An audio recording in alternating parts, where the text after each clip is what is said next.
All right, I am going to fade out the music and start this webinar. Thank you to everyone that is joining us for this APAC Australia version of our webinar, Resell WP Engine into a six-figure website maintenance program.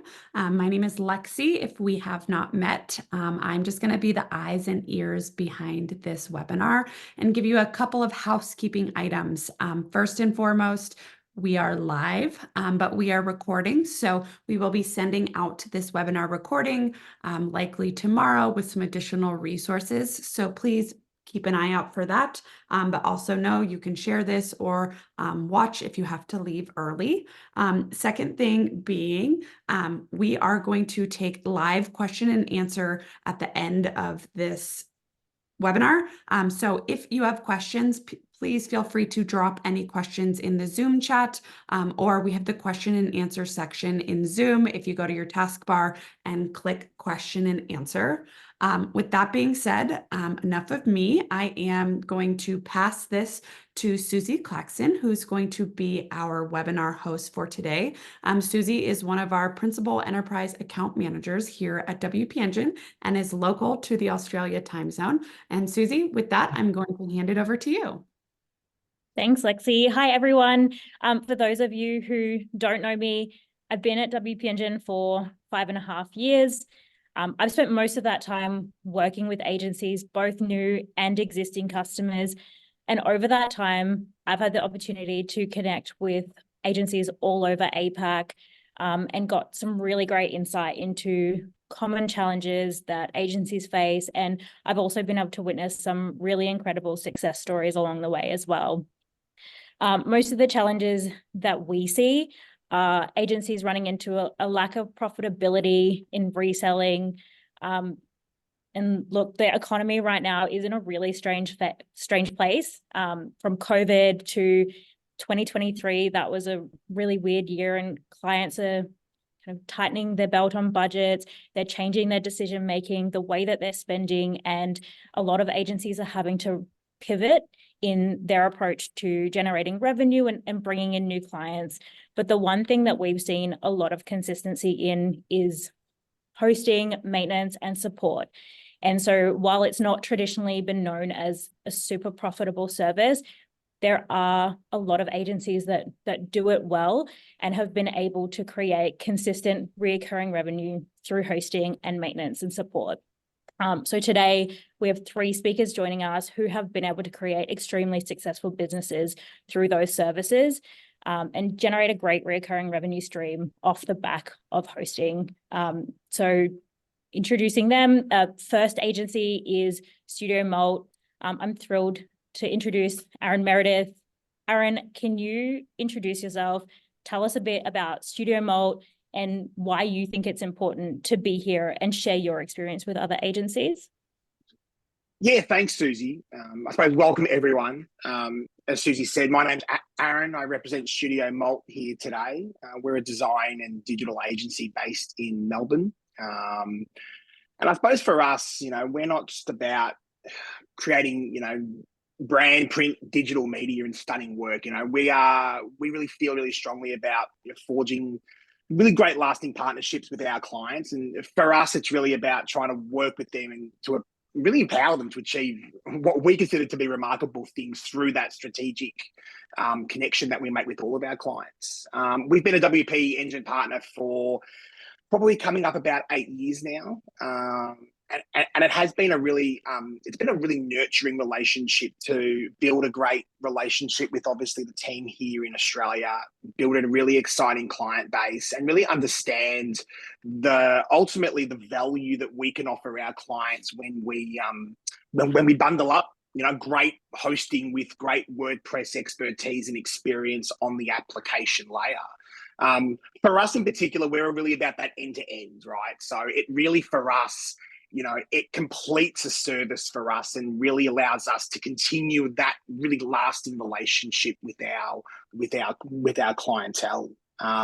But really, when it's all said and done, it's really again going back to offering serious value to our clients, and it's not just about for us putting web hosting is a line item on an invoice that gets sent out monthly. It's really around educating and letting clients understand what that value proposition ultimately looks like.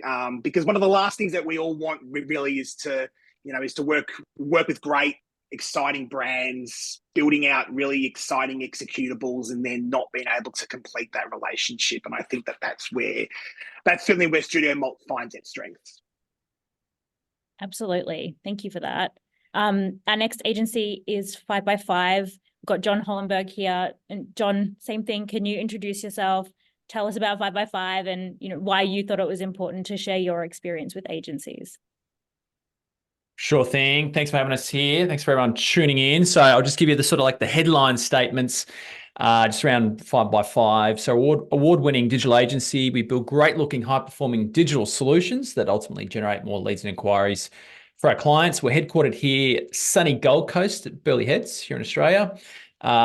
January this year marks 18 plus years in business. A little bit of grey hair, Susie, over the years, but still having lots of fun and still, pushing hard. We've delivered thousands of websites, worked with some awesome brands like Porsche, Jeep, City of Gold Coast, plus hundreds of other clients. We're a team of 55 plus members.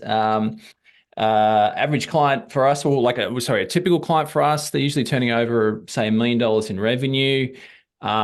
We can increase traffic and leads for them in a very sort of short period of time.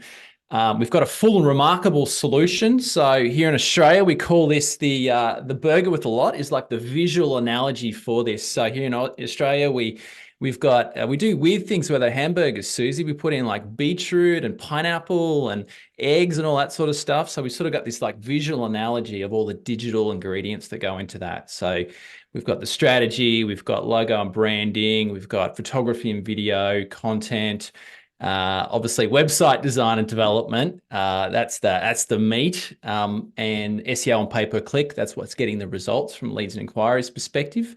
And then just this small little thing called hosting and support that sort of helps all those things come together. So it's a full and complete, remarkable solution. Clients get a return on their investment. We've been a WP Engine partner for over 10 years now. So even before they did a big push into Australia, we were a client when they were just a startup out of Austin there in Texas, and we're big fans. Awesome. Well, now I want to have a burger after this. So thanks for that. Making you hungry. Yeah. Shout out to anyone eating burger right now. Yeah, totally. And last but definitely not least, we've got my work. Dan Brett. Dan, can you introduce yourself again? Tell us about my work. Tell us about the work you guys do and why you wanted to come on today and share your experience. Yeah, thanks, Susie, and hi, everybody. Welcome. I guess it's similar to the other guys. We've had a bit of a journey with WP Engine over the time. We've been operating since 2009, so about 15 years now. A team of about 7 to 10, including contractors and stuff like that, based out of Brisbane. So just down the road from where John is there. And yeah, like we haven't been a WP Engine partner as long as the other guys.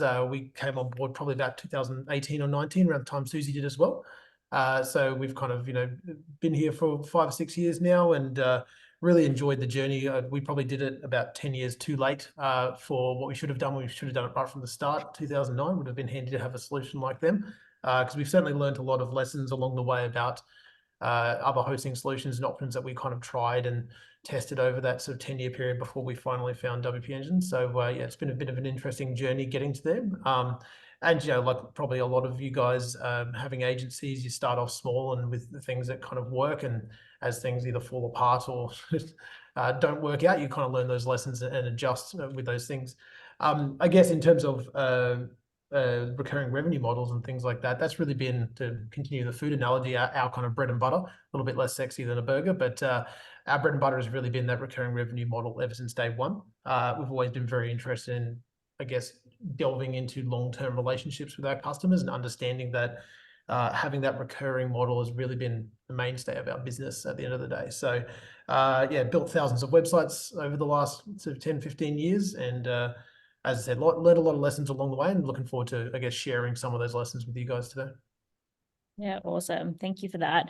I was going to ask a question that lines up perfectly with Matt's comment in the chat, But just off the back of that, Dan, because of your experience, and you did come on 5-6 years ago, and it was because I have the history, it was a bit reactive. And so I think that is quite relatable for sure. a lot of agencies, is you've got something that kind of puts the pressure on to make you make a change. Can you Correct, yeah. share a bit of insight into like why you did come to WP Yeah. Engine, or what happened there to Sure. Yeah. I mean, Susie's heard this story a few times before. So, yeah, it was one of those hard learned lessons that we used to, for the first 10 years or so, did kind of a lot of things in-house. So we had a dedicated server set up, a facility in Milton here in Queensland. And, we used to host and manage all of those ourselves on cPanel servers. It was cheap. It was easy. We had the skills in-house to do those types of things. Even for the first probably almost 10 years, we didn't actually build on WordPress. We had a proprietary CMS system that we built in-house and used to build things on that. And so that was kind of where we started out. What we unfortunately had happen is, I remember it very vividly because it was end of financial year, which is typically a very busy time, I'm sure, for all of you. In terms of, lots of people trying to pay for invoices before the end of financial year and get their expenses in. And I vividly remember being in the office here. It's probably 1 o'clock in the morning, as I'm sure most of you can relate to that kind of experience sometimes. And websites started going down. So that's a bit unusual. And then it wasn't just one or two, it was hundreds and hundreds. Turns out that not through any fault of our own, the server facility that we were using got cyber attacked, on which a handful of the servers that we managed kind of went down as a result of that, unrecoverable. And then we spent probably the next 2 or 3 months rebuilding people's websites essentially for free on WordPress. So we refer to that internally as the disaster. We actually had a party a year later to celebrate the disaster party. And yeah, it was a horrible time internally for the team, but lessons learned from those things. And we'd actually been discussing with clients for probably 6 months prior about moving to cloud hosting in general. And we were looking around at options. So we'd already been talking to clients about moving them over. And it just so happens, I guess the catalyst was, we got a cyber attack that couldn't do anything about. Ended up having to move things quickly and rebuilding things in WordPress, and WP Engine was the thing that helped us, I guess, clean up that. And never had an issue since of that scale of magnitude, because things like server maintenance and cloud backups and all those good things that WP Engine do really is what saves those situations, and we've never had a situation like that again.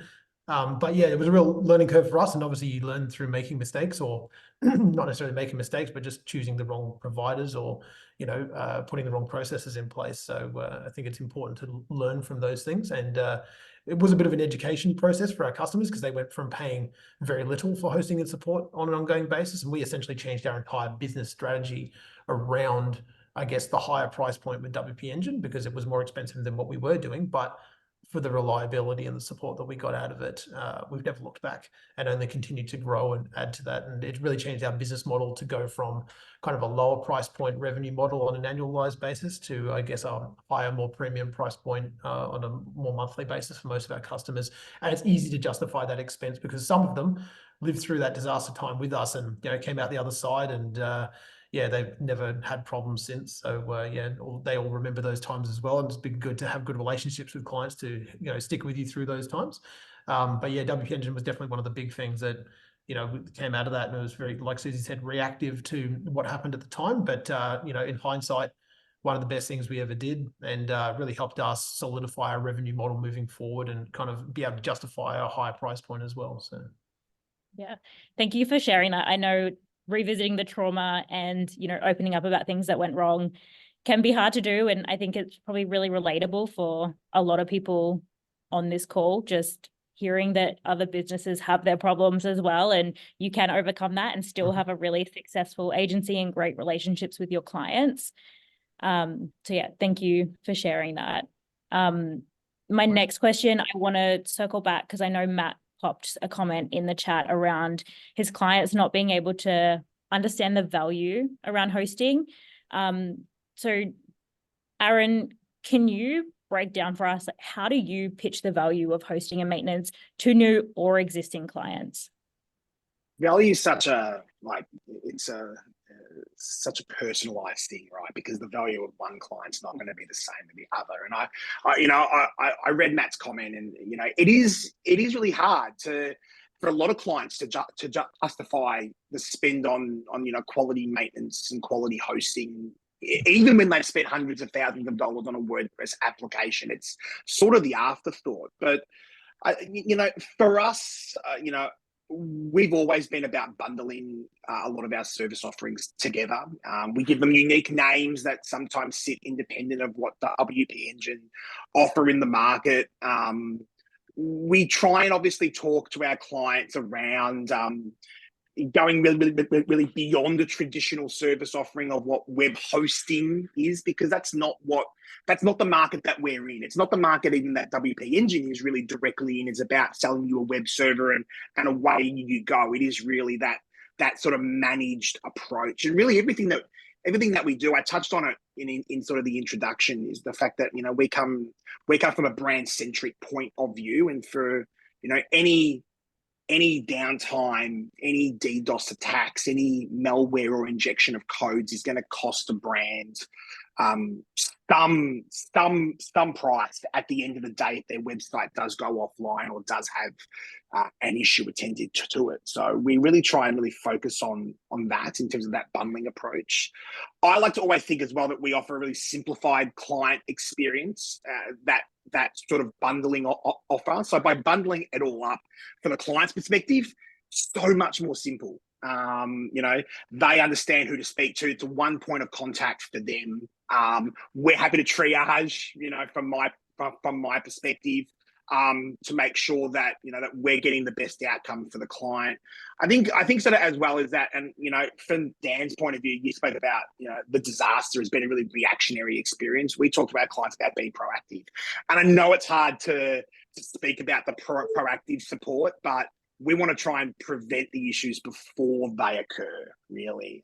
And again, it's around trying to instill within the client's space as to what that does cost. And then I think probably finally, it's really the whole cherry on top is really those access to the experts that we offer. And while WP Engine has obviously a really great support network that is accessible 24/7, 365 to us, our clients don't really understand what they're needing from a support mechanic. And if we can provide that application support with a really quality understanding of the infrastructure that application really resonates on, we can be so much more responsive to those clients, and I think really gives them a peace of mind, really, when it's all said and done, that it doesn't matter what time of the day something happens, that there's a human that they can call, someone that's reliable, that understands the application and the infrastructure and can get the website back up online, or to mitigate as much risk as sort of possible. But for me, I think the value proposition, and John and Dan, you might touch on this, is really around bundling those services together, where again, hosting is not just a line item; it's a part of an overall package.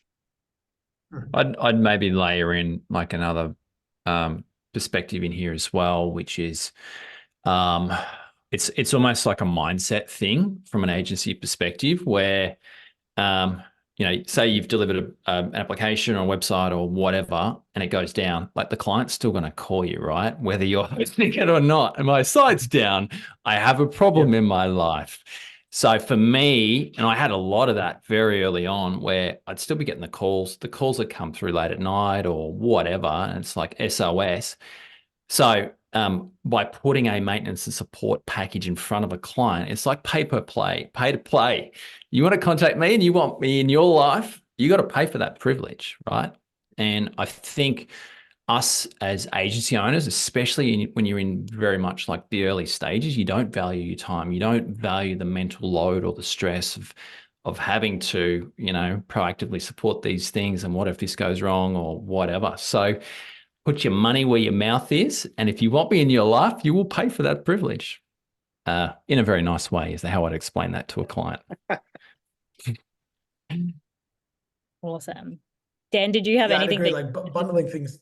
Yeah, I was just going to say, like, bundling things together is, like I said, it's kind of been our bread and butter since day one. It wasn't until we kind of started upping the price point a little bit. We essentially have 2 tiers of package that we do for people. We have a cloud only option, which is essentially just hosting. We don't do the maintenance side of things for them.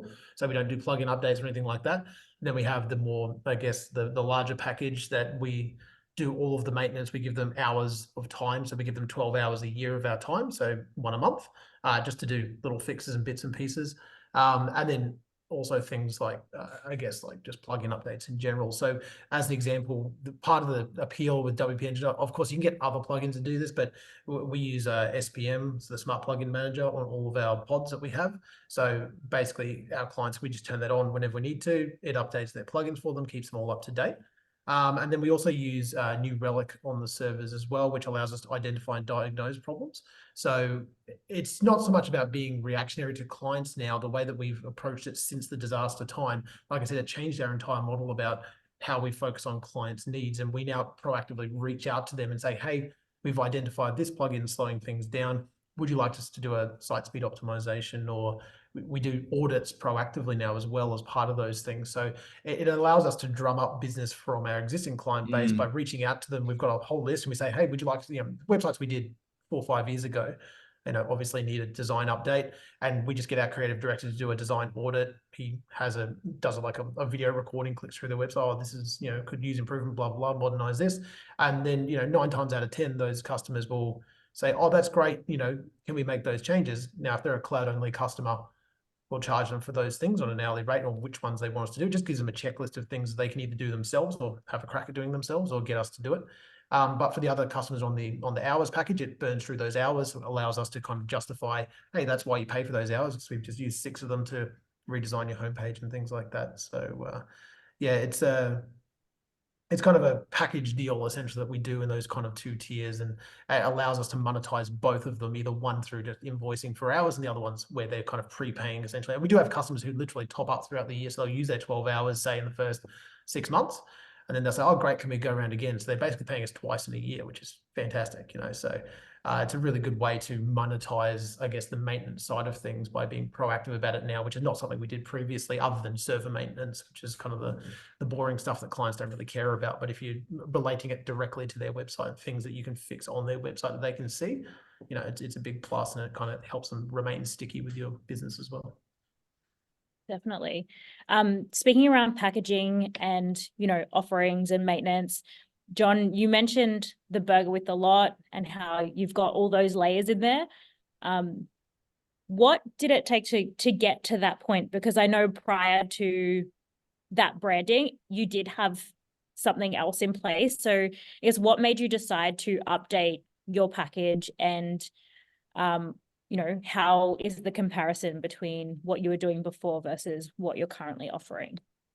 Well, so we always had a support package in place. It was just more bundled with other services that ultimately get the results for clients, like your SEO, your pay-per-click, all that sort of stuff.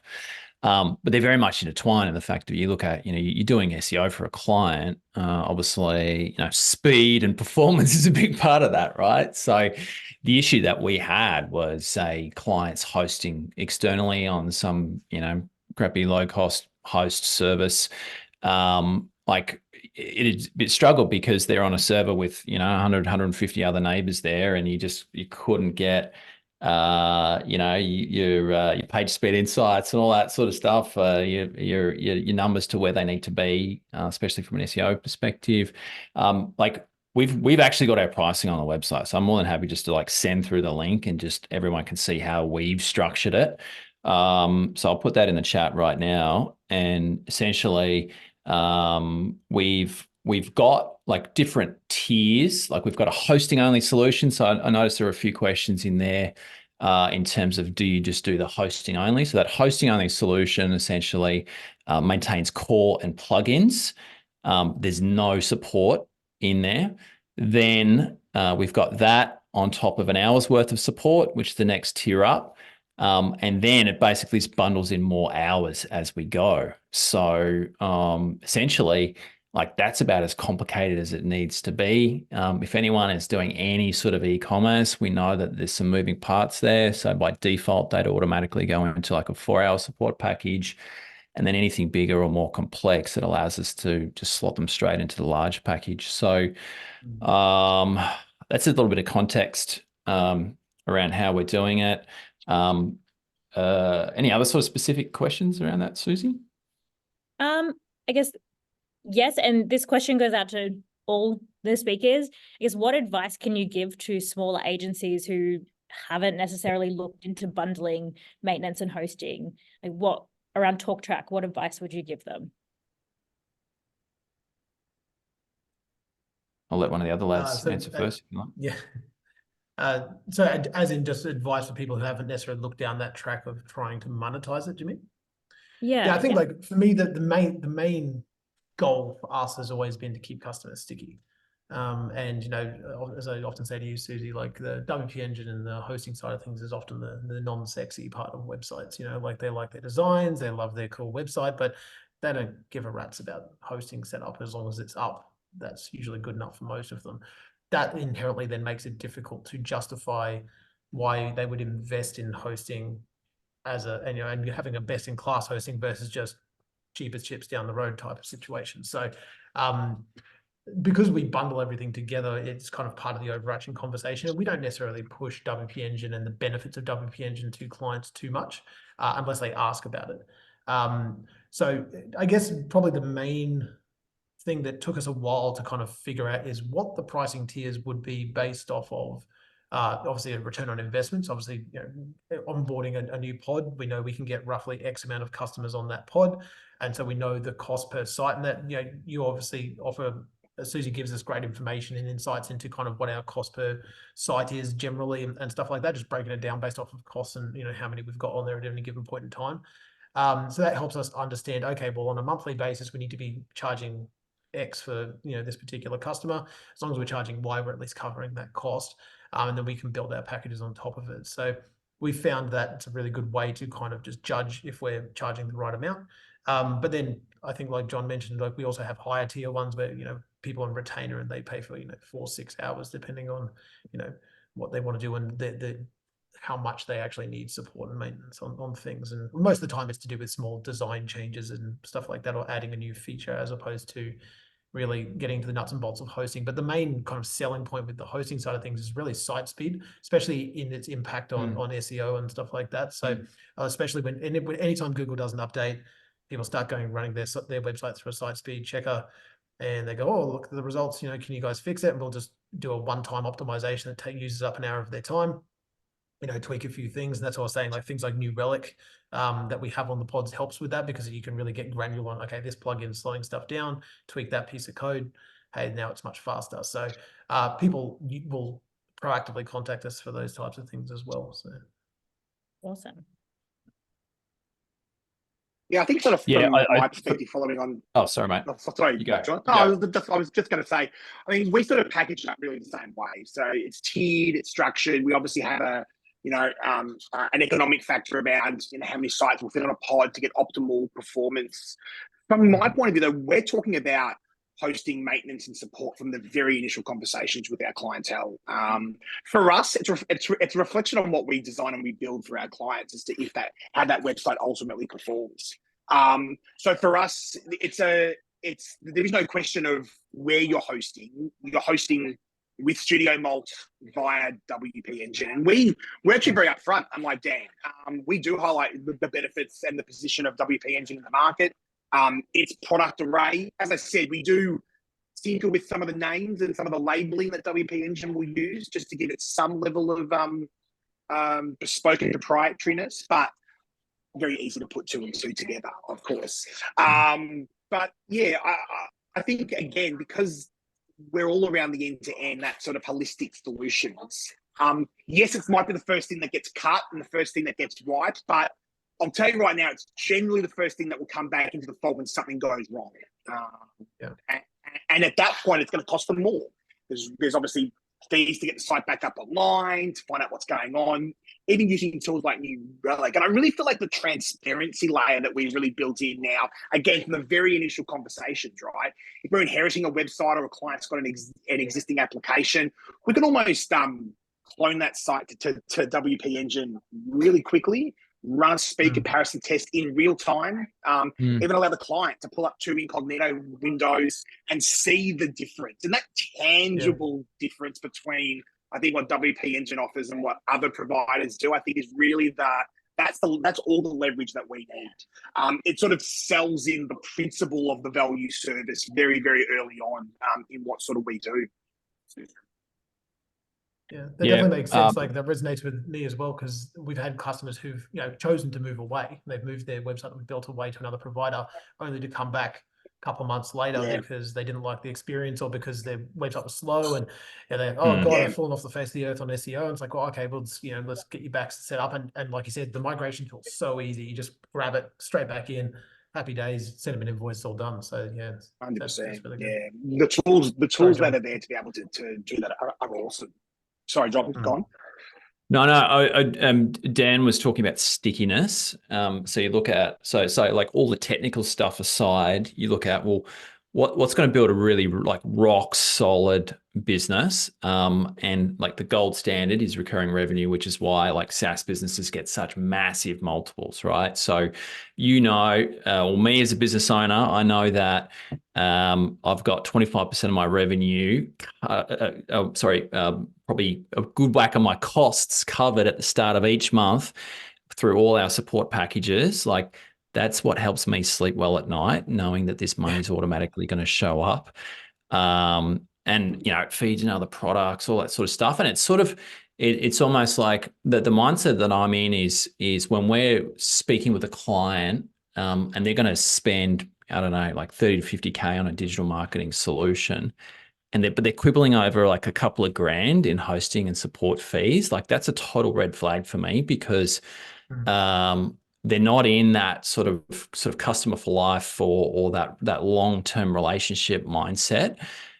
So if you want to be in a cycle where you're just doing projects, you deliver a project in 90 days, 120 days, you never hear from the client again because they've gone and put it on a cheap host, like you maybe need to sort of zoom out a little bit and say, well, what am I actually trying to build here? And what am I trying to get done from a business perspective?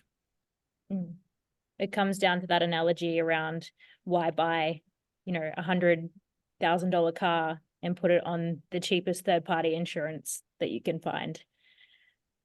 Defeats the purpose of the investment. So yeah, 100%. Outside of, I guess, the revenue stream, how much you're charging, the profitability side, I guess one thing that I'd like to dig into a bit is anything that you've seen in terms of saving time. So what have you seen the benefit in terms of reducing dev hours, time spent managing, an on-premise server or your own infrastructure versus going through something like a managed service? Maybe Dan, do you want to kick us off? Yeah, it's very relevant for I guess what I was saying before about kind of the disaster situation and having our self-managed servers. We have our technical director who's been with us for pretty much the entire 15 years we've been operating. And the disaster happened at a time in which, he was kind of the only one in the building that had the server maintenance knowledge. He happened to be overseas in Germany at the time for his 6-week holiday. And like I said, I was sitting in the office by myself at like 1 o'clock in the morning. And when you can't get a hold of somebody because your technical director's overseas and you don't have any backup contingencies, like we had junior devs working for us, but that was it, and they're asleep. And it was, all panic stations type situation. Like not having that backup was, scary. So having WP Engine there has allowed us to really not really even require a junior dev on staff, because between Bjorn and WP Engine support, we really can just maintain hundreds of websites very easily through that, and worst case scenario, like, he goes away to Germany every year for 6 weeks. And this year when he does that, it's not going to be a hassle because I know that I don't have to bug him while he's on holiday, because my first port of call will jump on, WP Engine support, see if they can diagnose a problem, fix something. Usually they can point me in the right direction or, help out by doing something. And then that, resolves the issue. And it doesn't require me to have additional resources in-house to kind of manage that, because whilst I have some technical knowledge, I've been in the industry for 15 years, I certainly wouldn't call myself a technical director type. So, I have enough knowledge just to be dangerous, but not enough to actually solve problems most of the time. Yeah, it's actually helped us to not have to expand the team in that particular area, because between our one technical director and the WP Engine support team, that's pretty much all we need for that. Awesome. John, do you have anything to add from your perspective? Same deal. I stay out of the detail. Like, we've got a whole, lead dev and support devs and all that sort of stuff. But it was me back in the day. And the platform's evolved so much since then. I was sort of going there. I'm like, oh, what's this feature? And go in there and break stuff. But just literally thinking off the top of my head, staging environment, one-click backups, migration wizard. I know team just love, like, literally install a plugin. There's your site on WP Engine server. SSL integration, and then there's the tight integration with Cloudflare. And then, I don't know, if I've got an issue and I need to sort something out, I can always jump on live chat and get my problem solved. Awesome. Aaron, how about you?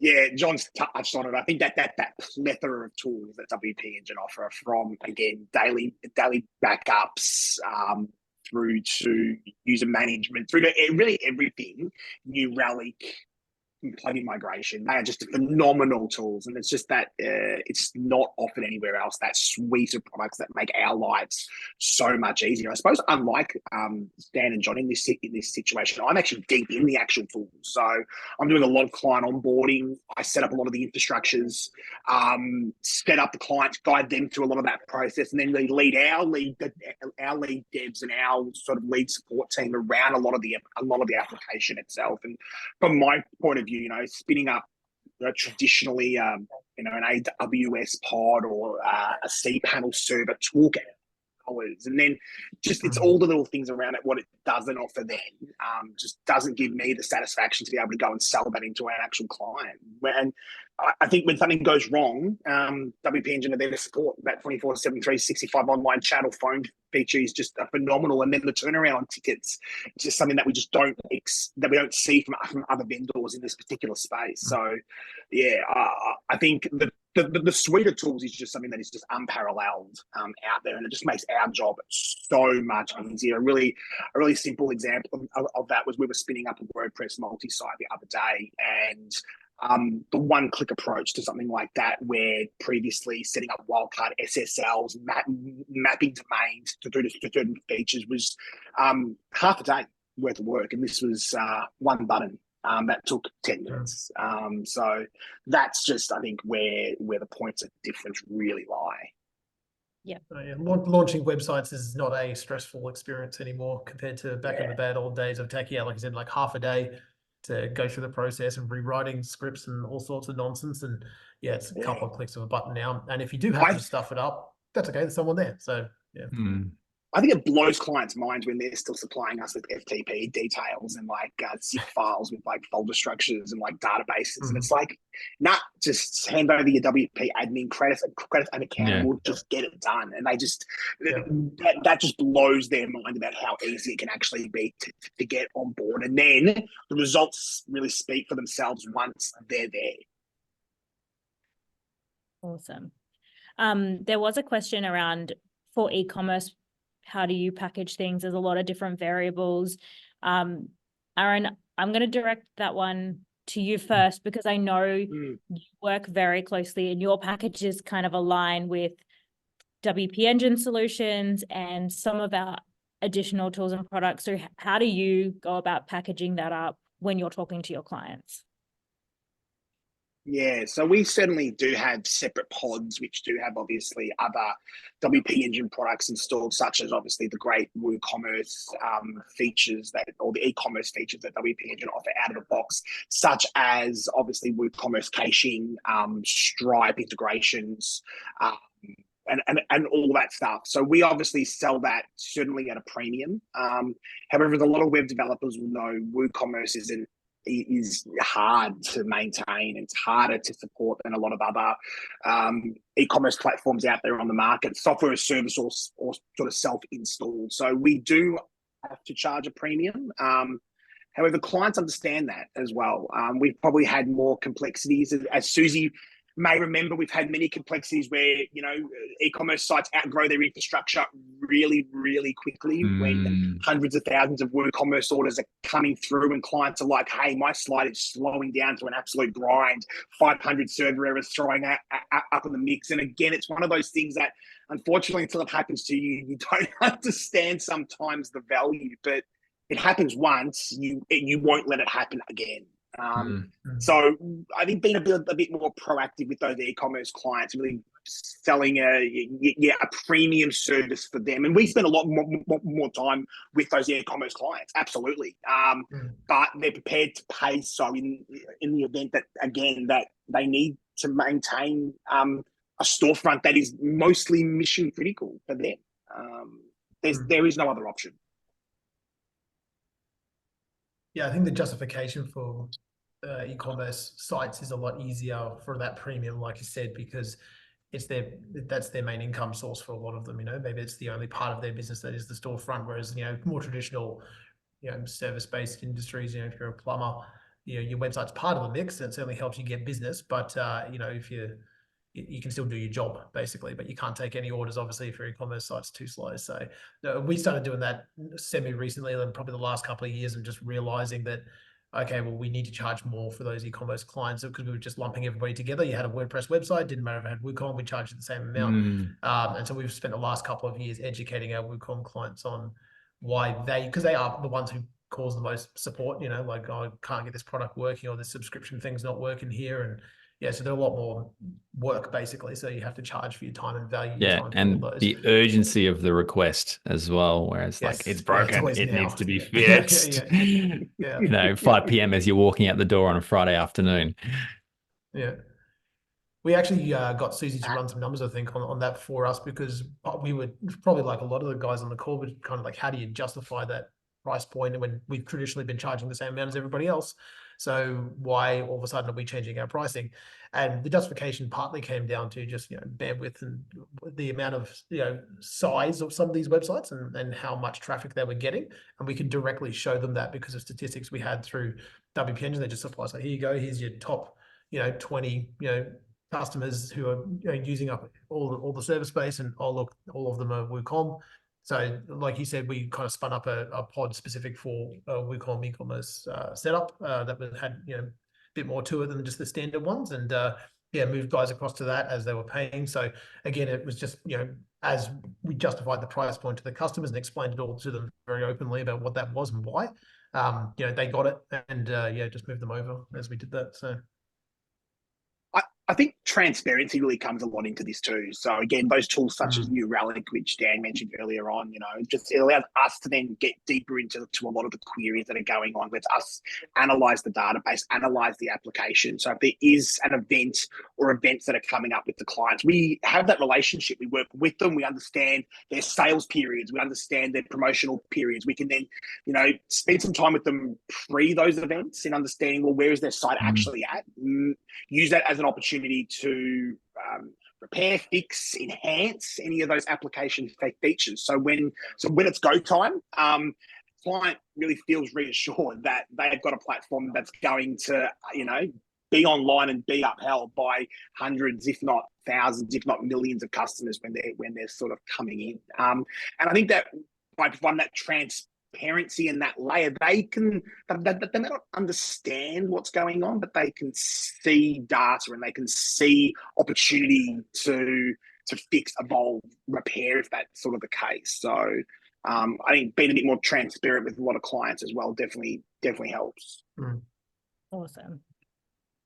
The last question that I think is important, and I'm sure everyone wants to know, is how has your pricing model evolved over the last few years? And can you give any example of how you successfully set up a price model that works for you? Maybe John, do you want to kick off this one? Yeah, well, I shared our pricing in that URL. So it's all there. It's all open. Go and copy it. All good. That's cool. But it seems to work for us. And we've built, so we've got over 7 figures of recurring income coming specifically just from support. What else would I layer into that? I think everything's been covered in the fact that we have a list, a database of people, and our help desk is just a treasure trove of opportunities, right? So typically if people are submitting support requests, they are opportunities. They are sales opportunities or proactive conversations that we can be going to have with clients in terms of upsells, cross sells, upgrade parts, all that sort of stuff. The other thing I'd probably layer in there, and this is probably as agency owners, and we didn't do this for many years, is factoring in annual increases as well. But WP Engine's not allowed to do that in terms of their hard costs. Please don't do that. Sorry, that was a joke, Susie. It's got to go down, right? That's the idea. Yeah, that's right. Exactly right. Yeah. Essentially, like you look at CPI here in Australia, I don't know what the percentage is, but at least 2 or 3%. Your packages should be going up by 2 or 3% every single year by default, start of July 1st. So that's something that we've been in a rhythm with. Clients sometimes push back, but that's okay. And it was my business coach that sort of explained it to me, in the fact that as well, like even if you have some churn, so say you lose 5% of your clients, even though your pricing's going up, so the net result is the same, in the fact that the same amount of money's coming in the door, you just created some more capacity in your life to go and onboard some new clients. So I think us as agency owners really struggle with this, like saying no. And that's what it comes back to the point I was trying to make before, is around like really valuing your time, valuing your experience, your expertise, what you're bringing to the table. Clients need to pay for that. So that was a real mindset shift for me to make a bunch of years ago. And when we were able to do that, think life got a whole bunch better. So that would be my 2 cents. Awesome. Do you have any advice from what you've already said on how other agencies can evolve from where they're at into, a similar model to what you've grown? Sorry, my internet cut out a bit. Was that question directed at me again? Sorry. Yeah. Is there any other advice that you'd give for those agencies that just don't know where to start in evolving their pricing and, it's like most things in life. Start somewhere, test it. Something will work, something won't. Get feedback from the market, try again. And like most successful people in life are literally the people that just keep showing up and keep iterating and evolving. And that's all we've done for the last 18 years. So if not, go and copy someone, copy us, see if that works. If not, then that's okay as well. You'll learn something and you go and try something else. Love it. Aaron, do you have anything to add there? I think John's covered it all, but from my perspective, be bold. As John said, don't be afraid to churn. Test it in a small market first before rolling out wide, and listen. I really think that we forget to listen to our clients and to really speak to them and understand what problems that they are going through. I mean, every client probably going through something at some given time. So it's really understanding, I think, from them and making adjustments as well based on that feedback that you get as well. I think although we have a really solid package-based setup, it's really foundational. I don't think that any one client uses it the same. Any one client really demands the same level of service as what we do. So we're out there talking to our clients monthly, getting an understanding about where they're at, how they see us working with them, and really adjusting accordingly. And if they can't pay, or there's a restriction on that value proposition that we can offer, how can we still work with them and still be profitable? And there's a fine line, don't get me wrong. And, if they churn, they churn. But I think Dan touched on it before, the amount that churn, there's a percentage that do come back eventually for whatever reason. They understand the value when they leave pretty quickly.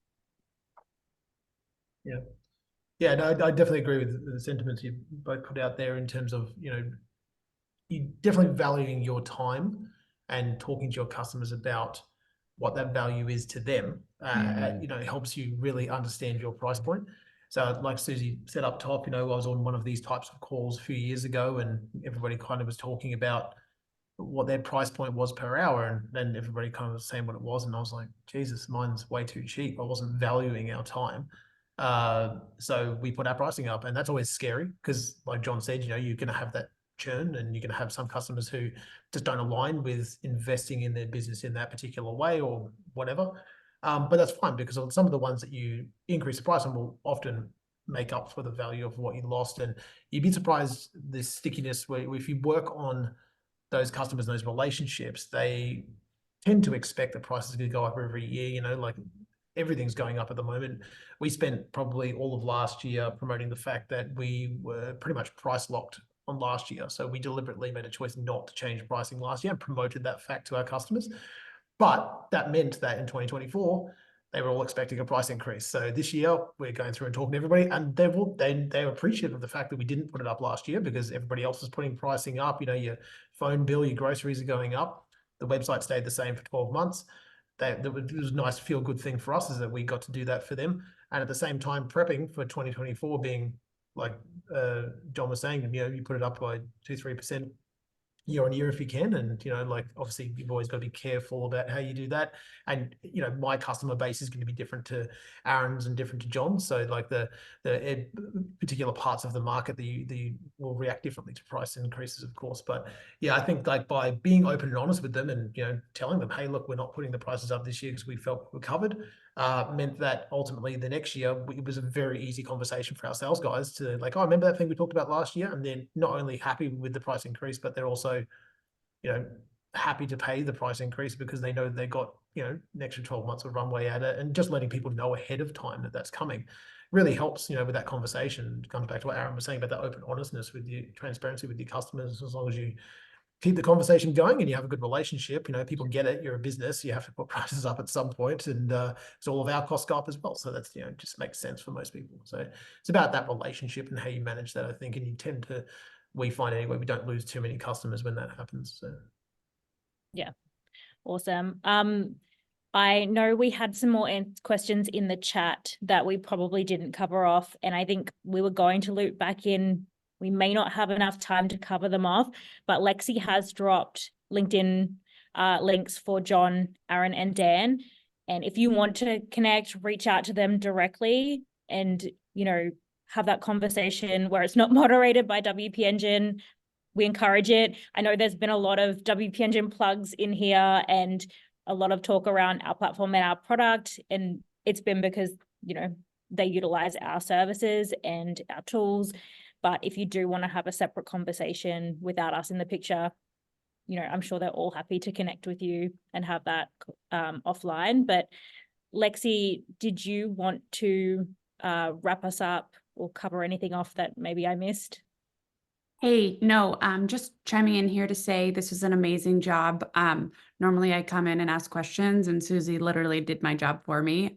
This went so naturally, and so appreciative of everyone here.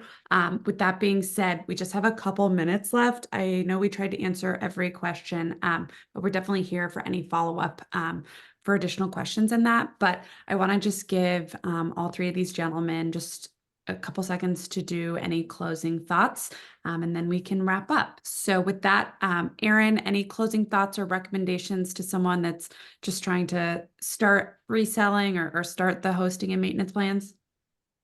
Yeah, certainly from my perspective, don't be afraid to devalue the service. Be bold, because I really think that we all, as agency owners, agency partners, right, we offer an incredible value add already to our clients, and we are really big sticklers in understanding where that price point metric ultimately is. But don't be afraid to have those conversations with clients. Understand the true value of what you're offering. And don't be afraid to sell it in at that price. Your value of your service is incredibly, it's incredibly integrity to what you are as a brand. Don't try and compete with the market from time to time either. I think you have to really go in and sell it at what you think it is worth. And if you churn customers, you churn them, but you'll pick up more along the way. Totally. We appreciate that. And thank you for your time. I'm going to pass the mic. Dan, anything to add? Yeah, just, I mean, for anybody who's not currently doing a recurring model with maintenance, I think like you can tell from the three of us, that it's been a mainstay and a big part of our businesses and our success, moving forward as well, and it's all part of the plan. So if nothing else, the offering hosting and support means that those customers stay with you longer term, which means you have more opportunities to upsell them.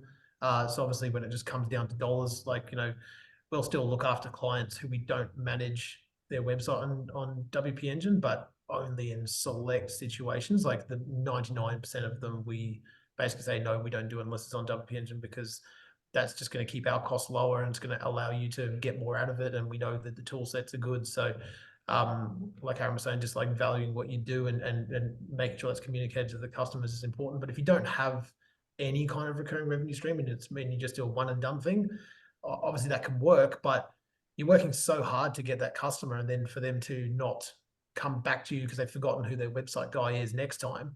Like if they're getting a bill from you every month or every year and you're reaching out to them, they know who you are, they remember who you are, and you don't want to be like the when everybody forgets where their domain is hosted, it's like, oh, is it with GoDaddy or Crazy Man? They haven't got a bloody clue.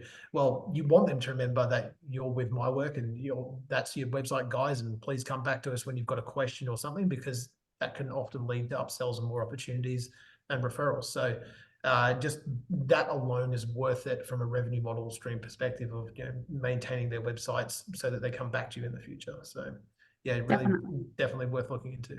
Yeah, appreciate that, and really the call to the consolidation of your tech stack and not having people hosting in all different places. Like that's really a way to build your profits and strategize kind of your agency strategy. John, with that, I will leave you with the closing thoughts. Yeah, look, the boys have nailed it. So I don't know if I can add much more, but I would encourage you just to draw a very firm line in the sand, and it's going to test you every step of the way, because clients are really good at that. They're going to be like, what about this scenario? What about this scenario? And we still get this today. And like, I hate saying no to opportunities, but you need to be ruthless. You need to stand by the systems, the process that you've built, because that's the only way you're ever going to scale a business as well. So big fan of recurring income. We will prioritize that over everything. Selling projects is exhausting. I have done that for many, many years. And ultimately, you have a responsibility to your client to have them in your life long into the future. And this is a really good way to be able to do that, a sustainable way to do that, to be proactive, to add value to their lives and just get them amazing outcomes. Perfect. Thanks, John. We are going to cut this. I just dropped a link in the chat to Decode, which is our virtual developer conference. That'll be the next event happening in March, really for everyone, but we will have APAC centric sessions. And I think Aaron's power dropped, so that's a note to all of us to drop. But thank you to everyone that attended. Thank you to John. Thank you to Dan. Thank you to Aaron, who's disappeared. And thank you to Susie. I hope everyone has a great rest of their day. Well done, everyone. All right. Thanks.